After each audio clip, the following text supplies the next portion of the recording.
Hello, my lovelies. I'm sorry that we're not together today.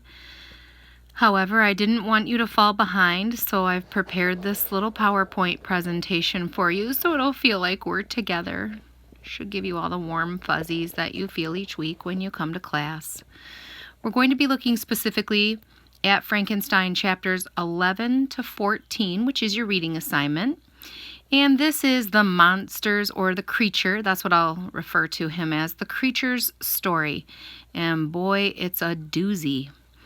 We are going to see the framing device unleashed. So remember back to the Russian nesting dolls or the stacked picture frames used to kind of just jog your memory about the framing device. So this week we see the DeLacy family's story unveiled to the creature. We see the creature's story unveiled to Victor. We see Victor's story continuing to be unveiled to Walton. And then, of course, Captain Walton is relaying this entire thing to his sister. So we've got 4 layers. I want you to picture 4 picture frames stacked within each other, each framing its own story. So this is a wonderful example of the framing device. Mary Shelley really nails it with this one, and this is the definite high point of the book when we're talking about the framing device. So please make note of that and as you read. There we go. Okay, moving on. So our creature begins to tell his story. Victor and the creature are in the hut on the glacier, and what we see unraveling is a tale of rejection and also the journey to self-awareness. It's really beautiful and sad all at once. I'm reminded of that Christian song and the Bible verse where it speaks about the Lord giving beauty for ashes. And of course, it's a loose interpretation when we're looking at the creature and his story, but he begins in almost what would be described as an infancy, where he can only feel hunger, he can only feel thirst, and he can only feel cold. And he begins to become aware of his senses. And then when he does experience some rejection, and he learns that he is not welcome among men, he carves out a little hovel for himself near a peasant cottage, and he is given a whirlwind lesson in life.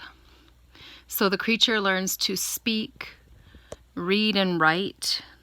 He grows to love his cottage family, and he also begins to understand human interactions.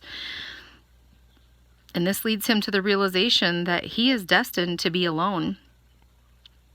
He'll always be rejected unless he can convince Victor to accept him, and that whether he chose it or not, he didn't choose it. He is grotesque. However, here his heart is still pure. It's still good.